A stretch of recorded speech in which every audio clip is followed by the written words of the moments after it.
Vamos a, una breve presentación de Francesco Tristano, supongo que lo conoceréis, pero para quien nos esté viendo también, porque esto se retransmite en internet, un saludo también a quienes nos ven en diferido. Él es pianista profesional, concertista, pero también productor, compositor.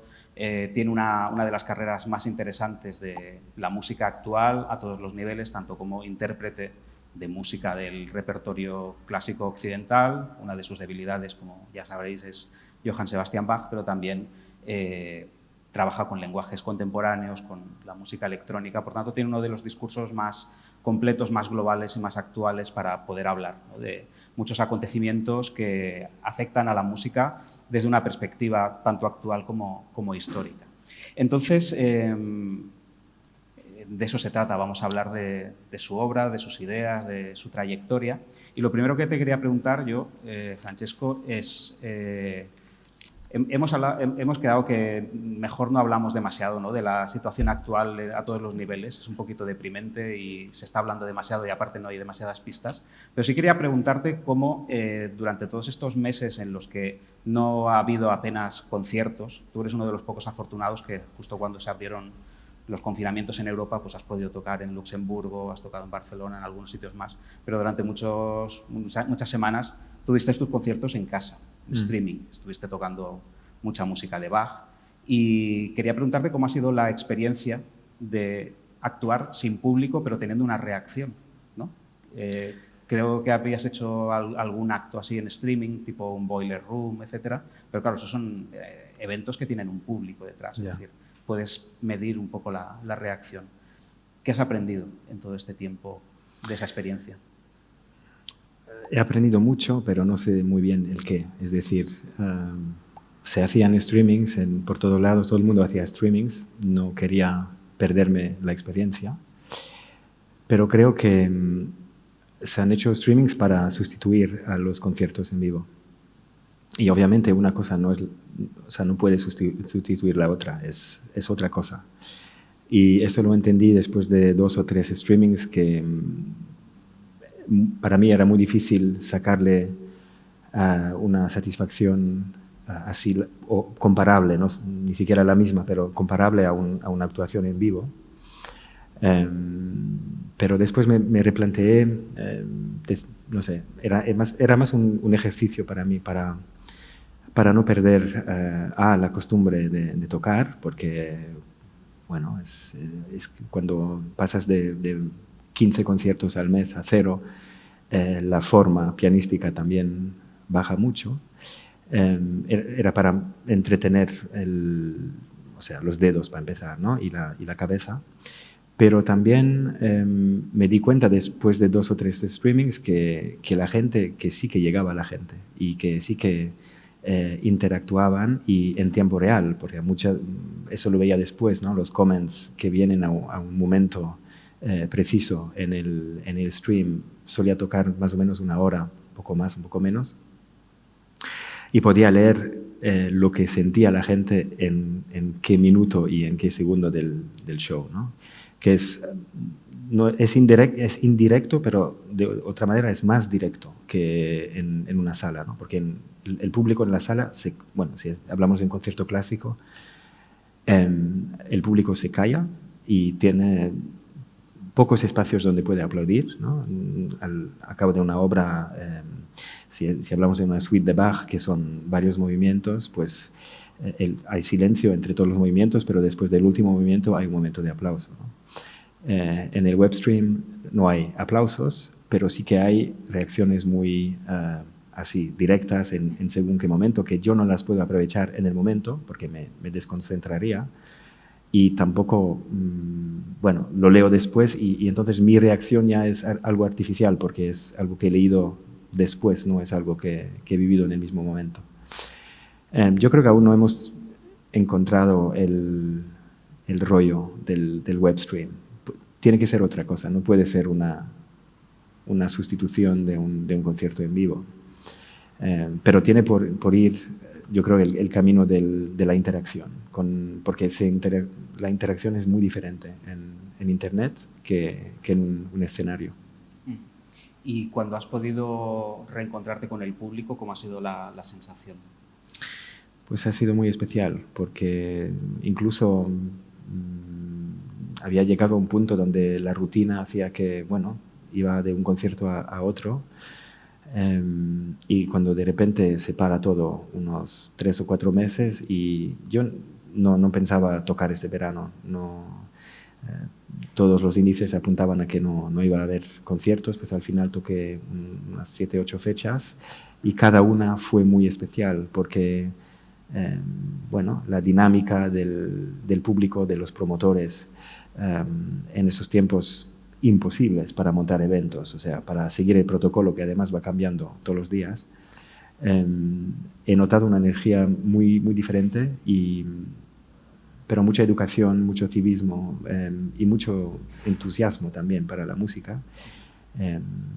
Yo creo que la cultura en este sentido es segura. De hecho, tenemos ahora los teatros y las salas de conciertos abiertas, ¿no? En la vida de un intérprete profesional y de un pianista profesional, aparte de los conciertos y de tocar, también hay muchas horas de estudio, que esto es lo que no se ve, pero es lo que luego se percibe, ¿no? Tras una grabación bien hecha o un concierto bien hecho, ¿no? Supongo que el hecho de haber tenido tantas horas, ¿no?, disponibles para el estudio no habrá alterado de una manera significativa tu rutina, pero sí que habrás quizá abierto nuevos frentes, ¿no? Tú te caracterizas por investigar mucho la textura, la sonoridad del piano, sus posibilidades como instrumento más allá de su caja de resonancia y de las teclas, las maneras de grabar, las maneras de masterizar y de mezclar, incluso de presentar la música en directo. ¿Has salido con alguna idea nueva o con algún objetivo nuevo en todo este tiempo? Es decir, ¿por dónde vas a ir en el futuro? Porque tu idea siempre es el futuro. A ver, si consigo acabar mi próximo álbum este año, diré que este año no ha sido tan malo, ¿no? Para haber hecho algo, porque la verdad es que para mí, por ejemplo, en particular, ha sido muy difícil ser productivo y creativo, sobre todo los primeros meses. O sea, marzo, abril, era más un autopilot que me encerraba en el estudio a estudiar, a memorizar las partituras, y una vez por semana o más o menos salir, no en el escenario, pero en internet, y tocar. Grandes proyectos, grandes ideas no he tenido. Conceptos para cambiar el mundo no he tenido. Sí que he trabajado bastante en lo que va a ser mi próximo disco, que va a ser otra vez un acercamiento a la música antigua, que es uno de mis amores, más allá, más antiguo que Bach incluso. Podemos decir los compositores que inspiraron a Bach en parte, porque Bach,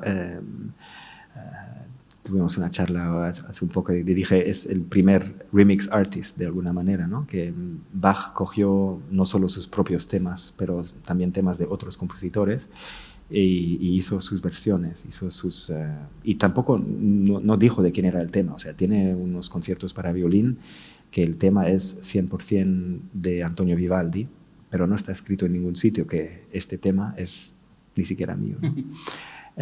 Y entonces lo que yo hago ahora es revisitar también esas partituras antes de Bach. Hablamos del siglo XVI, XVII, y bueno, ha sido un poco un regreso a las raíces, ¿no? de la tonalidad, sobre todo, del ritmo, del baile, porque es una música altamente rítmica, algo que se encuentra también en la música contemporánea o electrónica. Se le llama música antigua, pero sigue sonando muy moderna en muchísimos aspectos, ¿no? Te hicieron una entrevista hace poco en La Vanguardia, y el titular era que Bach tiene mucho groove, ¿no? Y sobre todo tú lo que defiendes es que en muchas músicas del siglo XVII y para atrás el elemento bailable estaba muy presente en la música, en una música que llegaba a muchas capas populares. Incluso en la música de iglesia puedes encontrar muchos momentos rítmicos, ¿no? Y es algo que no se suele destacar, pero que hace que esta música todavía nos siga diciendo cosas, ¿no? Es algo que siempre ha estado en tu trabajo. ¿Te sigue sorprendiendo lo que vas encontrando, o digamos que ya no te sorprende nada en particular después de tantos años de investigación? No, al revés. Hay mil sorpresas. Ahora he vuelto, por ejemplo, a Frescobaldi, que hacía tiempo que no tenía, o sea, un encuentro así con su música, y bueno, él ha sido, podemos decir, el Jimi Hendrix de su época. O sea, pues, hay relatos de su premier como organista, que la plaza estaba llena, pero llena de 100.000 personas, dicen 80.000 personas. Eso es impensable hoy, a no ser que estemos en Woodstock, ¿no? De hecho, hoy no hay ni Woodstock y no hay ni festivales ni nada, así que es otra época. Pero yo creo que esto tiene algo que ver con la naturaleza humana. Es decir, el baile es casi innato, es casi una cosa. Yo lo veo en los niños. Los niños lo primero que hacen antes de cantar es moverse, y moverse con ritmo. Y cuando la música es groovy, aún más, ¿no? Y es un poco esa sensación que quiero, la esencia de esa sensación que quiero captar y retransmitir también, sobre todo con la música antigua, porque se la intelectualiza mucho. Es una música muy complicada, muy elitista, muy compleja, y lo es. Todo eso es cierto, pero si le pones, por decir, un bombo, no hay bombo, pero si le pones un ritmo que tampoco no tiene por qué ser artificial, porque está ahí, o sea, solo hay que encontrarlo en la partitura, se transforma la música. En todos casos, la música se transforma en los siglos, o sea, al pase de los siglos, la música cambia de... yo creo que las partituras cambian, ¿no? Cambian en nuestra manera de entenderlas, nuestra manera de interpretarlas. Por ejemplo, el piano en la época de Bach no existía, ni en la época de Frescobaldi aún menos. Las salas de conciertos realmente no existían, o sea que toda la música para clave o teclado de Bach, él nunca pensaba que se iba a tocar en público. O sea, era una cosa para el músico que tiene en casa un instrumento, y músico amateur que le gusta tocar en casa, ¿no? Y ahora hemos revisitado estas partituras y las tocamos para un público. Todo eso es de una cierta manera un revisionismo. En tu obra, si alguien no la conoce y quiere ir a buscarla a una tienda de discos, a Spotify, generalizando hay dos tipos de discos, ¿no? Discos de interpretación, que has grabado inicialmente para Deutsche Grammophon, actualmente para Sony Classical, y luego hay otros discos de composición, donde básicamente es material tuyo. Pero en ambos hay un elemento común, que es el piano, que es tu instrumento, y la búsqueda de nuevas posibilidades sonoras del piano, incluso cuando interpretas obras antiguas como de Bach, Buxtehude, incluso Stravinsky. A mí una de las cosas que me interesaron más del primer disco que grabaste en Deutsche Grammophon, el Bach Cage, era cómo utilizabas también el estudio de grabación como un apéndice del piano. Es decir, para ti el piano no era únicamente lo que tocabas con las teclas y lo que sonaba, sino también la superficie del piano, incluso el aire que envolvía el piano. Decías que era una grabación extraña para lo que eran los estándares de la música clásica, pero a la vez muy moderna, puesto que si la música, digamos que la interpretación de música anterior a nuestro tiempo, de lo que trata es de encontrar los secretos que están ocultos en una partitura, tú encontrabas cosas que no se habían escuchado en otras interpretaciones, ¿no? Y luego ahí entraríamos ya en el juicio de si es una buena búsqueda, no es una buena búsqueda, pero de hecho estás buscando algo, ¿no? Entonces, me gustaría que primero nos dijeras si hasta qué punto crees que el piano todavía guarda sorpresas, hasta qué punto crees que todavía se le puede sacar más jugo al instrumento, tanto en aspectos de todo lo que rodea al instrumento en sí, como interacciones con otros lenguajes, como pueden ser pues, sintetizadores o otros instrumentos que tú también utilizas. Bueno, de una cierta manera el piano siempre ha sido el instrumento del futuro, porque cuando llegó en el 1740 y pico, era una bestia. O sea, los compositores alucinaban con las posibilidades de ese instrumento, no solo porque tiene prácticamente el range, como se dice, el rango del más grave al más agudo, que ningún otro instrumento tiene esta posibilidad. La dinámica tiene una cosa que ningún instrumento de teclas tenía la posibilidad de tocar forte y piano. Por eso se llama fortepiano, pianoforte.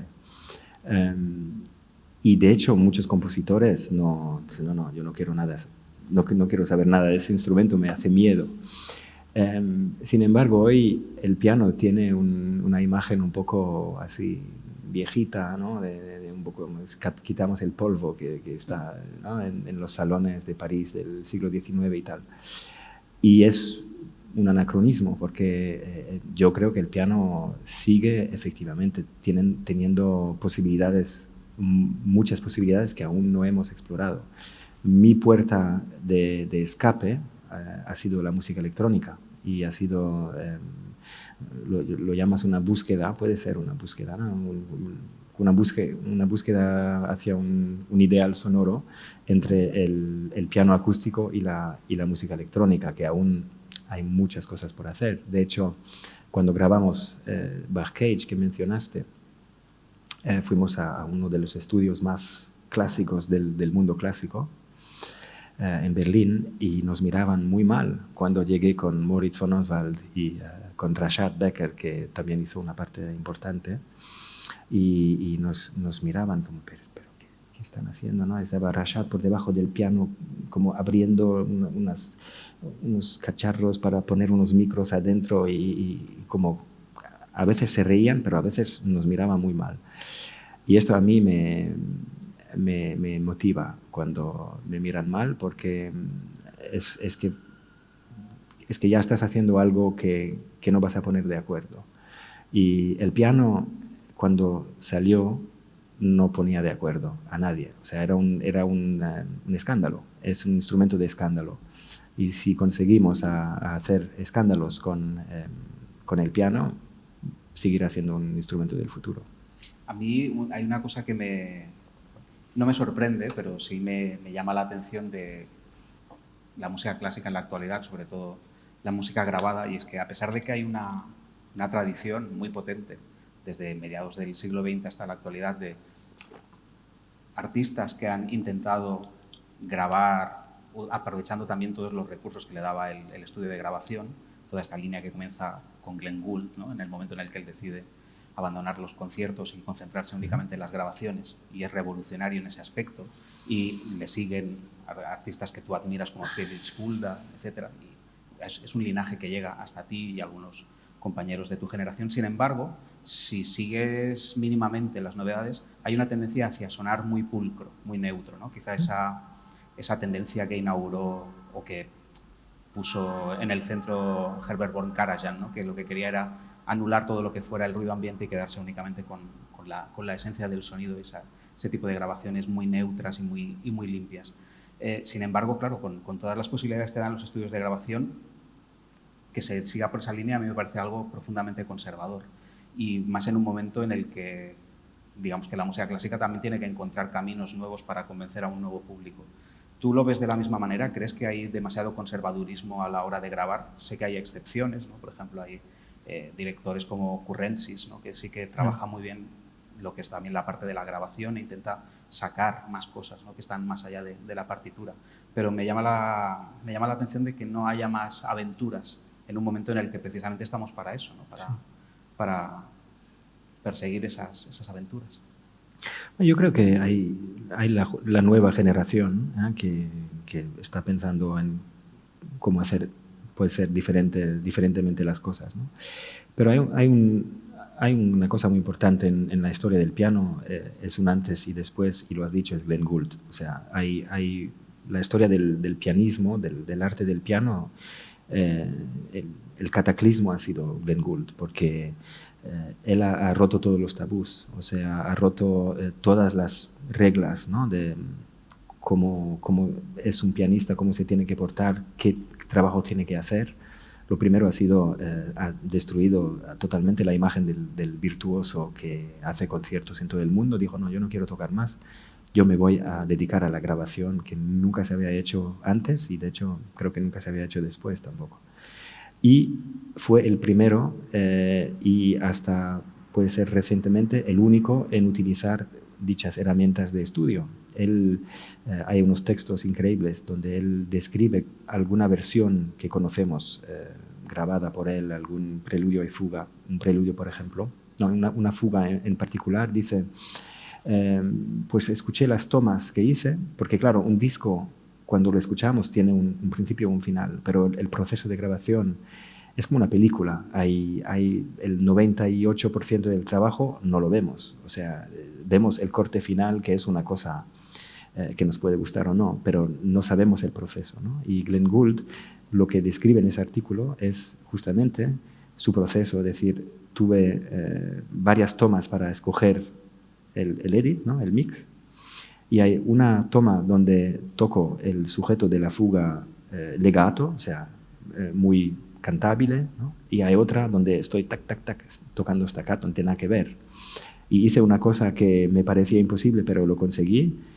Hice un mix entre las dos versiones y de vez en cuando, y obviamente lo hace con un sentido de la dirección, de la estructura, hay una fuga que quizá nunca hubiera podido tocarla así en vivo, pero el estudio le permitió grabar esa versión y cortarla. En la época no había Pro Tools, no había herramientas digitales, es todo analógico. En el arte del montaje, que eran cintas, ¿no? Él cortaba, se solía cortar en vertical, él cortaba en diagonal. Es decir, él tenía, que yo sepa, el primero para morfear dos tomas, y por ejemplo se pueden hacer cosas como reunir dos tomas muy diferentes en un máster, una toma máster, pero con articulaciones muy diferentes y parece que sea natural, pero es todo menos natural. Pero es que una película es natural, no es natural tampoco. O sea, una película tiene una postproducción que ni sabemos las horas que ha pasado el que hace el color, el que hace el montaje, el que hace los créditos, el que hace el sound design. O sea, y Glenn Gould fue el primero en darse cuenta de esto y en ser radical o solo sensato, no, ni siquiera radical. Es decir, ¿por qué no puedo hacer esto? Y esto para mí fue muy importante porque me di cuenta muy, muy chiquito. O sea, me di cuenta que algo en el sonido de las grabaciones de Glenn Gould era muy diferente que todos los demás pianistas. Entonces, cuando empezaba a tocar las mismas partituras que él, las Goldberg y tal, hacía un ejercicio activo para no escucharlo más, porque no quería que fuera una versión de Glenn Gould lo que hacía. Yo no quería hacer porque al final cuando escuchas una versión 1000 veces o 2000 veces, o sea, te puede sonar igual o igualito, ¿no? Acabas interiorizando. Exacto. Como la versión auténtica, ¿no? Sí, sin querer. La única, ¿no? Exacto. Entonces, esto ha sido también muy, muy importante, o sea, admirar y entender Glenn Gould y después también como parar de escuchar a Glenn Gould una época, sobre todo cuando era adolescente, porque es una época donde es como una esponja, ¿no?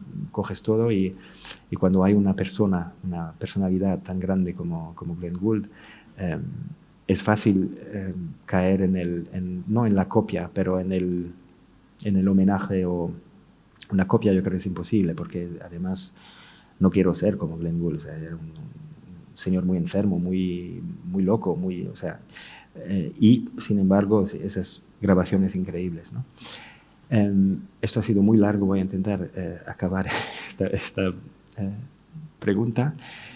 Creo que hoy, en 2020, y ahora Glenn Gould grabó las Goldberg por primera vez en los años 50, pero la que más se vendió, las que más conocemos, es del 81, pero hace 50 años ya. Y ahora creo que sí que hay una generación de artistas que tocan el piano, no sé si son precisamente pianistas, también son pianistas, depende, que utilizan el estudio como instrumento, como decías tú, el apéndice del instrumento, ¿no? Y, por ejemplo, yo pienso en Paul Frick, de Brand Bravo Frick, compositor clásico que también hace techno con Brand Bravo Frick, toca el piano, le cambia el sonido, o sea, hace un trabajo brutal sobre la producción, ¿no? Es solo un ejemplo. Pero...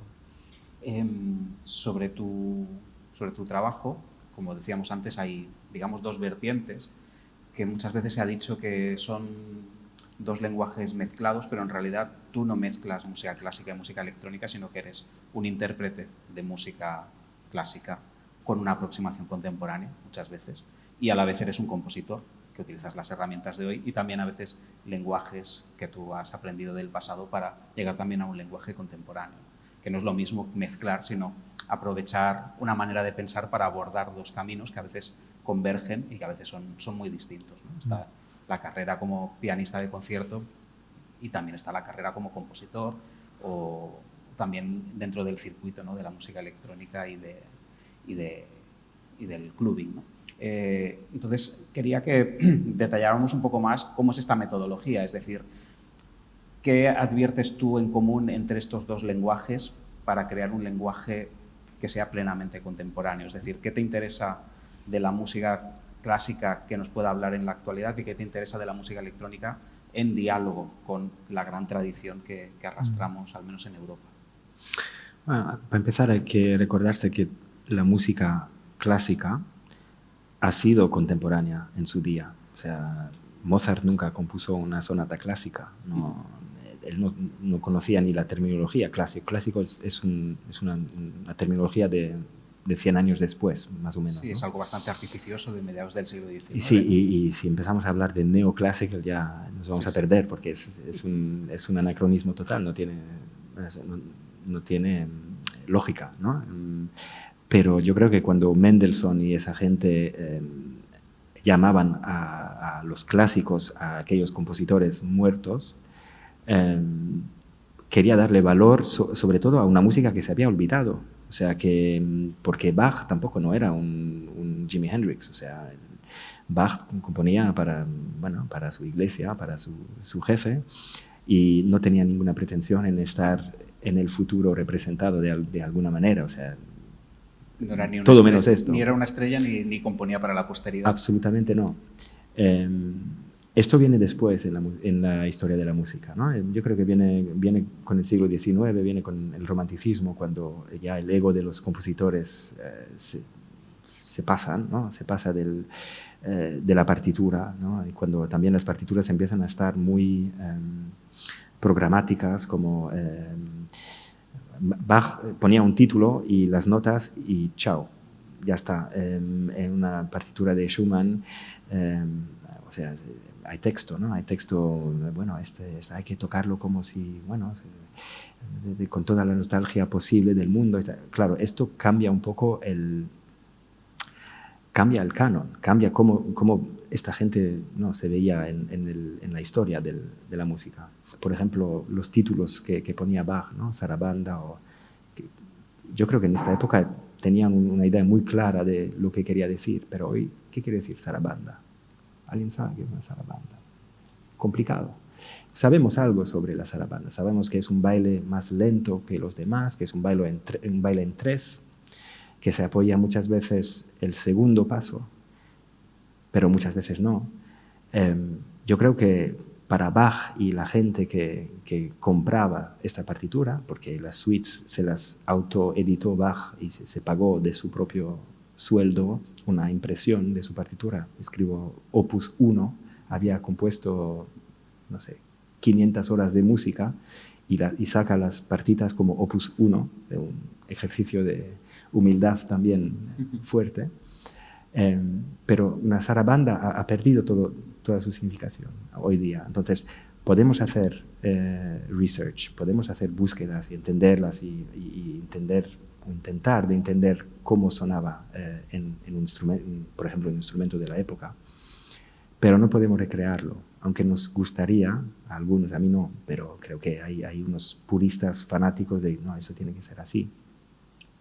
Yo creo que es imposible. Y entonces, ponme un piano de cola, ponme unos micros, ponme una compu, ponme unos buenos speakers y voy a hacer una instalación sonora que va con mi época, ¿no? con la de Bach. Tu visión en muchos aspectos es muy heterodoxa. Todo el discurso, ¿no?, que nos estás presentando hoy seguramente no sería compartido por muchísimos colegas de profesión. Por tanto, la heterodoxia comporta un precio. ¿Cuál es el precio y también cuáles son las ventajas de ser un heterodoxo en el circuito en el que tú trabajas en la actualidad? No sabría decirte. No sé. Antes me preguntaba, ¿no? Pero, ¿y los promotores crees que te van a invitar cuando haces proyectos así raros y tal? Y tampoco no sabía qué responder, porque yo estaba tocando conceptos. Digo, pero usted me está entrevistando hoy en un sitio donde he venido a tocar un concierto, entonces no entiendo muy bien. Estoy aquí para hacer esto, no es precisamente esto lo que quieren de mí, ¿no? Yo creo que hubo muchos cambios los últimos 20 años. Yo no he sido el primero. Igual formo parte de la generación que está en la base de este cambio. Pero la música clásica está en crisis. Está en crisis hace muchos años. Yo creo que hay unos compositores que empezaron a entender esto ya en la mitad del siglo XX. Y hoy, en 2020, vemos que las cosas han cambiado mucho. O sea, eso es lo que permite un concierto, por decirlo, Carl Craig en la ópera, por ejemplo, ¿no? Esto hace incluso 30 años no hubiera podido ser, ¿no? Y de una cierta manera hay un paralelismo con el jazz en los años 50, 60, que tenían una terminología muy específica que se llama crossover, ¿no? Entonces, el crossover era, históricamente hablando, cuando el jazz se hizo el upgrade, podemos decir, del club de jazz bajero, subsuelo, sucio, ilegal, puede ser speakeasy, hasta el escenario respetable del Carnegie Hall, por ejemplo. Esto ha sido, obviamente, con unas connotaciones sociales muy importantes, ¿no?, para la época. Esto está ocurriendo también a nivel de la música electrónica hoy. De hecho, con la situación actual, y ya te prometo que no voy a mencionarla más, igual es el futuro de la música electrónica, porque yo no veo otro futuro por el momento de la música electrónica. No creo que se puedan abrir los clubes ahora, no creo que se van a autorizar y que se deban autorizar, de hecho, festivales mega de miles de personas. Yo creo que no es el momento. Igual sí que es el momento para ya acabar este ciclo y considerar la música electrónica como música aparte entera, que no hace falta el ámbito que conocíamos hasta ahora. En ese aspecto, uno de tus, digamos, manifiestos más logrados es tu último disco por ahora, que es Tokyo Stories. Supongo que estarás maquinando algo, ¿no? Debes estar ya grabando o planteando algún disco, pero por ahora esta es tu última obra y es muy especial en tu carrera, ¿no? Porque a mí me gusta porque, digamos que es un punto de equilibrio perfecto entre todos los lenguajes que tú has tratado, y aparte está toda la parte emocional, ¿no?, de rendir homenaje a Tokio, que es una ciudad en la que tú has trabajado mucho, a la que has viajado continuamente, a la que ahora no se puede viajar. Hablaremos de esto, ¿no?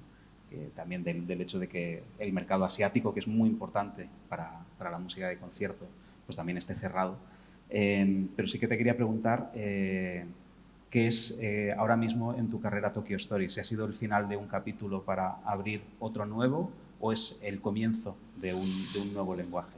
Porque ahí es donde creo que con mayor acierto encontramos tu idea de la melodía, tu idea de la armonía, tu idea del timbre, tu idea de también la integración de un lenguaje que viene heredado pero que se proyecta hacia el futuro, que quiere ser plenamente contemporáneo, y aparte está también la parte biográfica e incluso la parte visual, ¿no?, que ha acompañado al proyecto en tus directos. Por tanto, ¿qué es Tokyo Story? ¿El comienzo de algo que está por venir o es el final de una etapa y lo que vendrá después es más espectacular todavía? Bueno, sin duda se inscribe en la progresión de mis trabajos anteriores. De hecho, me gustaría pensar que cada álbum reposa en lo aprendido del anterior y así crear una especie de suite como lógica, ¿no? No hubiera podido hacer Tokyo Stories si no había, sin haber hecho Circle Songs antes, por ejemplo. A ver, ha sido increíble. Ahí sí que ha sido un proceso de aprender muchísimo. Por ejemplo, has mencionado la parte visual.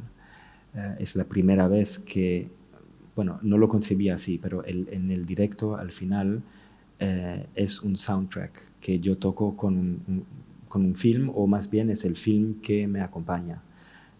Lo que pasa es que para sincronizar yo tengo, como hoy, aquí un earpiece aquí, y tengo un clic. Y esto es una limitación increíble porque no estás libre en tus tempi, en cómo quieres, igual una pieza la sientes más rápida, más lenta. No, tiene que ser exactamente en el clic porque si no se te va la imagen. Entonces, esto ha sido bastante brutal para sentirme libre con esto.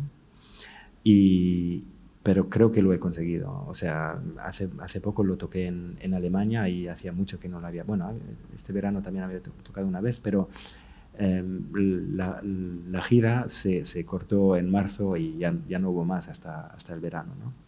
Pero he aprendido cómo disfrutar con el marco del click track que no para nunca. Y además me he hecho una track vocal de mí, hablándome a mí para los cues. Ya no os voy a decir qué me digo a mí stesso, porque me digo unas barbaridades, pero es para estar justamente on top de la sincronización, que es lo más importante para que se vea así. Ahora que mencionas esto, se me ocurre, ¿te ves haciendo bandas sonoras algún día después de esta experiencia? Pues me gustaría, sí. He hecho algo de documentales, cortometrajes. He hecho algo y seguro que también tenía su peso, su representación con Tokyo Stories. Lo que pasa es que, claro, ahora yo no quiero repetir.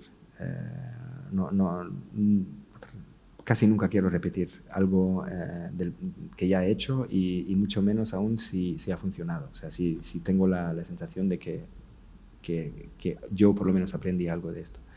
O sea, que no habrá un Barcelona Stories después de Tokyo Stories o un Berlin Stories. Lo de Tokio ha sido muy, bueno, circunstancial porque, para empezar, llevo años viajando a Japón y como aprendiendo muchísimo de Japón, de la cultura, de la comida, de estos contrastes, ¿no? De esta juxtaposición muy fuerte entre lo tradicional y el high-tech, el futuro directamente. Y siempre sabía que un día iba a grabar en Tokio, ¿no? Y cuando ese día llegó, no lo forcé tampoco tanto. O sea, tenía unos días sueltos con unos conciertos que dice, bueno, ahora es el momento. Y fue muy, en ese sentido, circunstancial. Es decir, las composiciones las escribí ahí, la mayoría. Hay alguna que había preparado antes. O hay un tema de un documental también que se llama Lázaro, un documental de un amigo muy querido colombiano que hizo un documental sobre su padre que tuvo Alzheimer. Y el title track, que se llama Lázaro, está también en Tokyo Stories. Bueno, hay unas excepciones, pero que ha sido más que un homenaje, así como un relato muy personal de esta semana que pasé en Tokio hace 2 años. Y si he conseguido transmitir esto, sí, que llegase al público estas sensaciones que yo tuve en esta época, es todo lo que puedo pedir. O sea. Hombre, yo creo que llega. Aparte es un Tokio muy de noche, ¿no? Eso es por el jet lag, ¿sabes? Que cuando llegues a Tokio estás una semana desfasado y entonces este viaje fue una semana. O sea, me fui, solo básicamente había vivido una noche. ¿Y cómo llevas ahora no poder ir a Japón? Porque no es aparte, o sea, el país está cerrado. Sí, absolutamente. Sí, o sea, si no eres japonés o si no trabajas allí, no te van a dejar entrar de ninguna de las maneras, ni cuarentenas ni nada. Y tú digamos que eras No, pues no, estabas acostumbrado a viajar con cierta regularidad y aparte sí. te gusta, ¿no? ¿Tienes algún tipo de Sí. síndrome de abstinencia? Sí, me falta, pero tampoco no creo que tenga yo el derecho de ir y otros no. Es decir, no es lo que hay, no se puede ir ahora. Y lamentablemente es lo que pasa también en nuestro continente. Hay muchos sitios donde no se puede ir, incluso dentro de la Unión Europea, que los fundadores de la Unión Europea estarían alucinando. O sea, es el worst nightmare, la peor pesadilla, ¿no? Que se cierren las fronteras dentro de la Unión Europea. Es lo que está pasando ahora. Entonces, no se puede ir a Japón, vale, me lo banco, voy a estar tranquilo esperando. Tenía que ir en marzo, de hecho, aquí teníamos que estar el 10 de marzo, tenía previsto un viaje justo después, el 12 o el 13, que cancelé in extremis el día de antes porque no sabía cómo iban. Yo podía ir en este momento, tenía mi visado, tenía firmado mis 1000 formularios que no había estado en la China, en la Corea y en los epicentros ¿no? Pero no he ido porque no sabía qué me iba a encontrar, sobre todo a la vuelta. Y menos mal que no me fuera. O sea, que era tan evidente, pero bueno, no sé, yo conozco a nadie que estuviera, ¿no? En marzo. Pero ya iremos, hay que esperar. Ahora dicen que igual en la primavera van a abrir poco a poco. Yo tengo una gira prevista a finales de abril, mayo. No sé muy bien si se va a poder hacer, pero sí que me falta. Por el momento soy este síndrome, como dices, me lo cuido solo con mirando fotos, pero no mías, sino fotos en Twitter de unos fotógrafos que hacen, bueno, que te hacen vivir la noche en la calle en Tokio como si estuvieras, así que... Y cuando vuelvas, ¿qué será lo primero que hagas? ¿Buscar un sitio de ramen? Por ejemplo, sí. Bueno, ahora hay 1000 ramen aquí, o sea... No necesitas ir a Japón, ¿no? Bueno, es diferente, mejor, ¿no? Es diferente. Bueno, hay buenos ramen, no sé si hay muchos aquí, pero hay alguno que está correcto, supongo. Porque tú eres un fanático del ramen. Yo soy fanático de la comida. ¿Te gusta más Bach o el ramen? ¿Cómo? Bach o el ramen. Bach o el ramen, sí. Bueno, Bach era un bon vivant, no hay que olvidar eso. Bach tiene una cantata que es la cantata del café, o sea, que es para una persona eclesiástica tal, es bastante sorprendente. De hecho, hay documentos, no tenía Amazon, obviamente, Bach, pero él había pedido unos puros, tabaco así muy fino, el café, o sea, tiene vinos, hay documentos firmados por él que había pedido. Eso, claro, en el siglo XVII era una cosa increíble, ¿no? Estaba bien pagado también, imagino, ¿no? No tanto, no tanto. Pero bueno, igual se lo gastaba en esto, es lo que hago yo. Era lo que le gustaba, ahorraba. Todo va en la comida. Creo que podemos abrir un turno de preguntas, porque yo ya te he preguntado demasiado y estarás aburrido de mí, pero seguramente vosotros pues, querréis preguntarle cosas a Francesco, quizá. Si alguien quiere preguntarle algo, yo os invito a que lo hagáis. En esa juxtaposición entre un artista de cámara y un artista o un productor de música electrónica, ¿cuál de los dos puede más internamente o por qué has elegido la faceta electrónica en ese sentido como para traer la música de cámara a esa contemporaneidad? A ver, no ha sido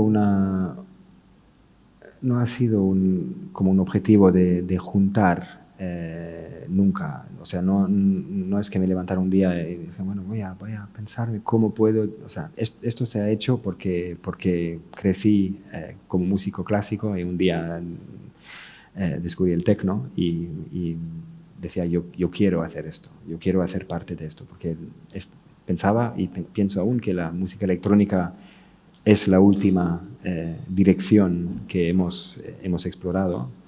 Ahora hay otros géneros, ¿no? El trap y de que estamos hablando antes.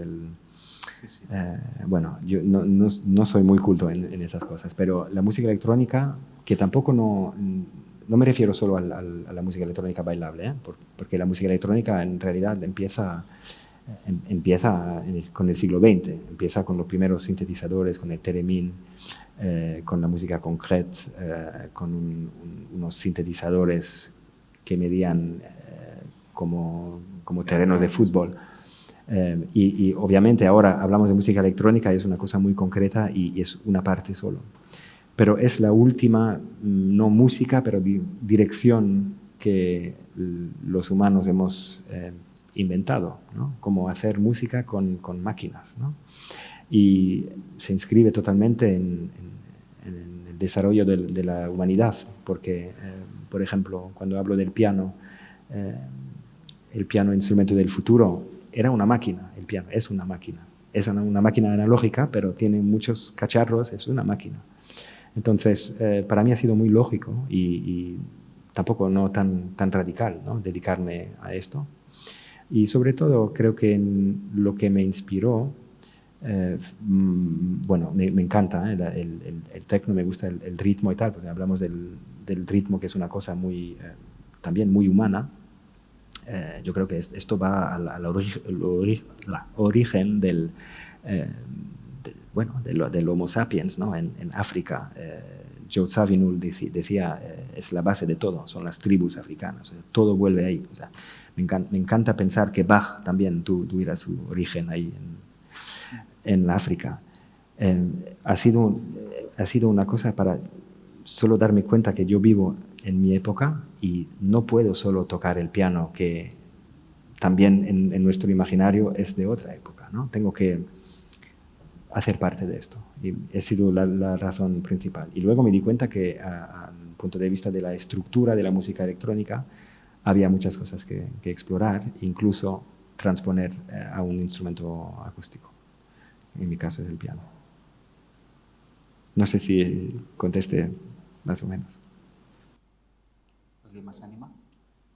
Antes hablabas, decías que un método que usas, o por así decirlo, es encontrar el bombo en la partitura de Bach o en estas partituras de música antigua, y esto que respondía justo hablaba como esta transcripción entre... no es que te pregunto literalmente cuál es tu proceso, pero es de verdad, o sea, buscas como la estructura rítmica de la música clásica o antigua, cómo transcribirla en una estructura más de bombo, por más que no sea de 4x4 o de quebrado, no sé. Este paralelismo, o sea, me resulta un poco loco, no termino de entender, es interesante. No sé si me explico ni la pregunta. A ver, para empezar, el bombo no tiene por qué ser 4x4, ¿eh? No tiene por qué ser 4 on the floor. De hecho, si el bombo sigue y la música no es en 4, de repente es súper funky y súper groovy y no has hecho nada aún. O sea que es buena receta para empezar. Hace años leí una entrevista de Richie Hawtin que decía que él estaba buscando una música bailable electrónica que no tuviera bombo, pero que quería como expresar lo mismo, pero sin el bombo, y que no lo había conseguido. Y a mí me pareció raro, porque yo cuando escucho a Jordi Savall, por ejemplo, no hay bombo, pero tiene una marcha increíble. O sea, tiene un groove quizá más que un bombo, ¿no? Porque es un bombo más, imaginario y flexible, porque el bombo de las máquinas no conoce la flexibilidad rítmica.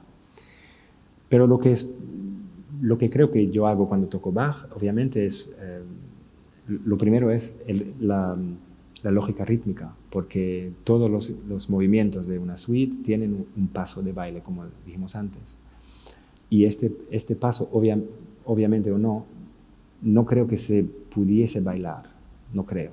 Creo que de hecho no era música pensada para el baile, pero el baile está al origen de la música. Es decir, que la música no existe sin el baile. Es como, podemos decir otra vez, un remix muy conceptual, ¿eh? de un baile que no es ni bailable y no tiene ni bombo, pero tiene una marcha increíble. Y esto es lo que encuentro en las partituras barrocas. Y yo creo que tampoco no hace falta añadirle. Jacques Lussier, por ejemplo, hizo en los 60 unas versiones de trío jazz increíbles. Bach swing a saco, muy, muy, muy bueno, pero ya está esto, ya está hecho, es muy 60s, ha vuelto a hacer lo mismo durante muchos años y con su público y tal, pero es que no fue más allá de ponerle justamente un swing en la batería y un bajo continuo de un swing. Yo creo que las partituras barrocas y sobre todo Bach funcionan muy bien tal cual, no hace falta añadirle nada, pero sí que hay que buscar los síncopes del ritmo porque va muy lejos, está muy loco Bach. La imagen de Bach como de músico, obviamente genio, muy serio, muy concentrado, obviamente todo esto es verdad, pero él ha hecho unas cosas tan locas que aún estamos ahí buscando y encontrando, no sé, enigmas en la partitura, ¿no? Y yo no digo que mi versión es la definitiva, al revés, es una búsqueda también, ¿no? Y bueno, he hecho bastante este confinamiento porque no tenía mucho más que hacer, pero no se acabó la búsqueda, ¿no? Pero no creo que le haga falta poner un bombo, ¿no? Está ahí, ¿no? De hecho, llegamos a John Cage con esto, porque John Cage dijo que la música no tiene por qué ser un acto forzado de manipulación para enseñar o casi de manera pedagógica a enseñar algo, ¿no? Al revés, solo hay que escuchar y abrirse los oídos y con esto el magic happens, ¿no? No hace falta mucho más que esto. Yo quería hacerte también una pregunta en relación a todo esto, porque has mencionado un concepto que me estaba rondando en la cabeza y aparte me ronda en la cabeza desde hace muchos años, que es el concepto de bajo. ¿Cómo poner ramen en Bach? No. Bueno, también, ¿no? Digamos que es algo que le añade un sabor potente a la música, que es el bajo continuo. Que es, hemos estado hablando de bombos, pero yo creo que hay un elemento conductor que recorre prácticamente toda la historia de la música, o al menos unifica muy bien el barroco, que es una de las áreas que a ti te interesan más, con la música de los últimos años y sobre todo el funk y el jazz, que son las basslines, las líneas de bajo, ¿no?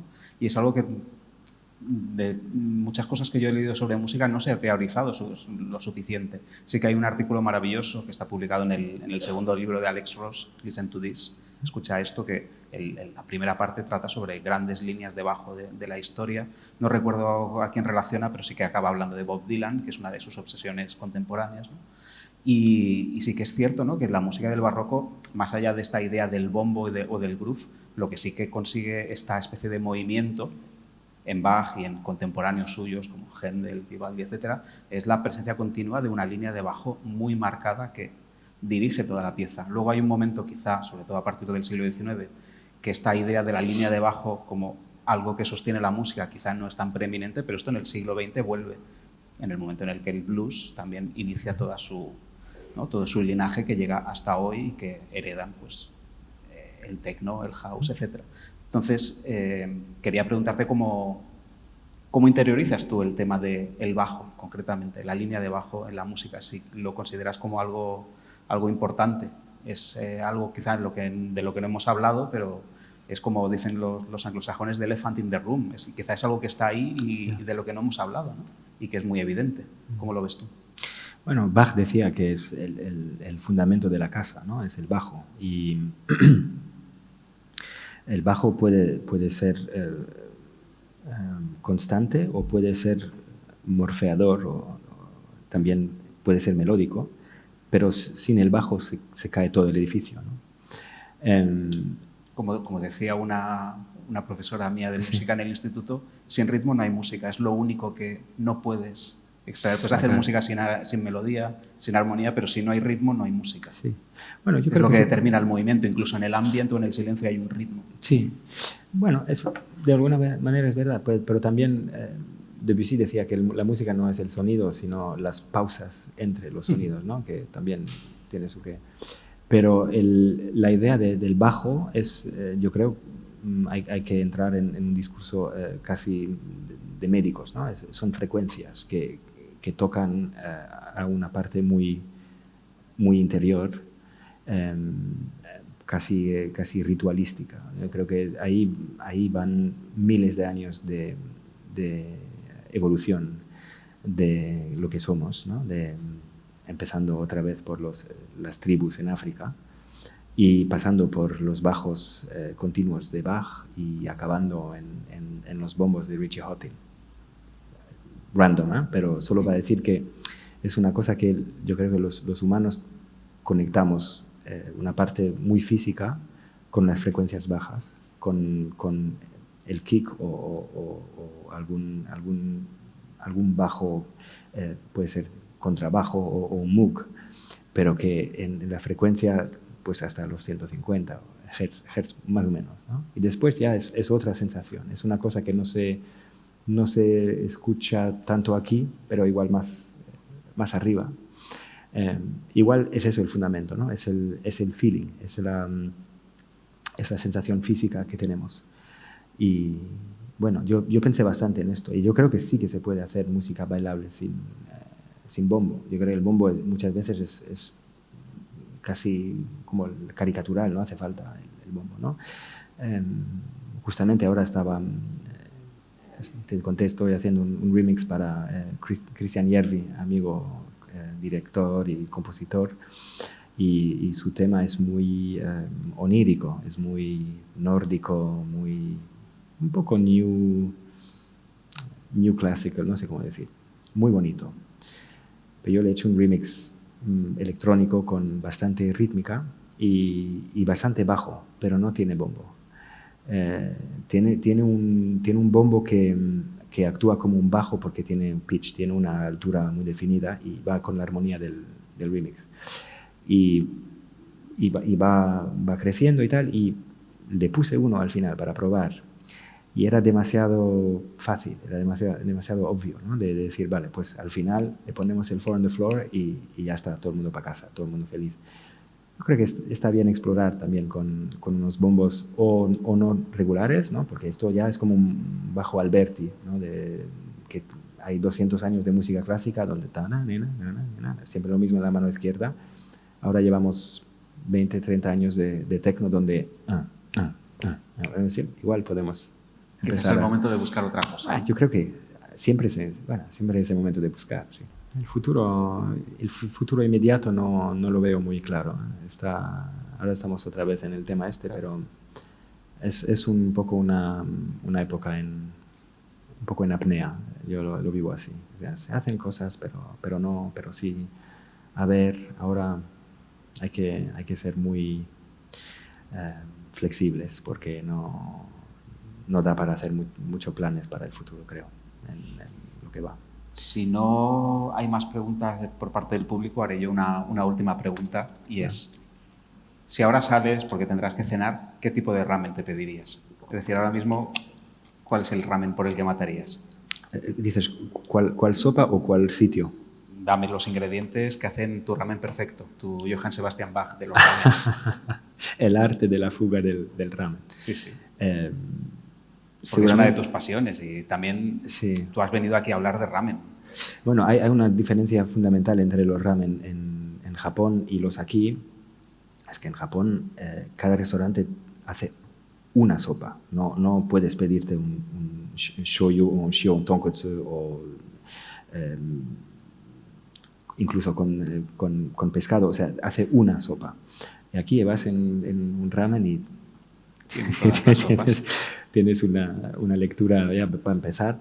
Entonces, a mí me gusta o sea, los ramen, los maestros que hacen su sopa y se la perfeccionan hasta el máximo, ¿no? Yo pediría shoyu, yo siempre pido shoyu. Y si la sopa contiene algo de pescado, mejor. Y hay uno que está en Sans, que está increíble, que lo conoces muy bien, que tiene, yo creo que es el único que hace la base de bonito, ¿no? Bueno, también tiene hueso y tal, pero tiene un sabor a mar que lo amo. Ya. Shoyu, John Sebastian Shoyu. Bueno, pues Francesco, muchísimas gracias a ti, Javier, a ustedes. Por asistir y por tus palabras. Un aplauso.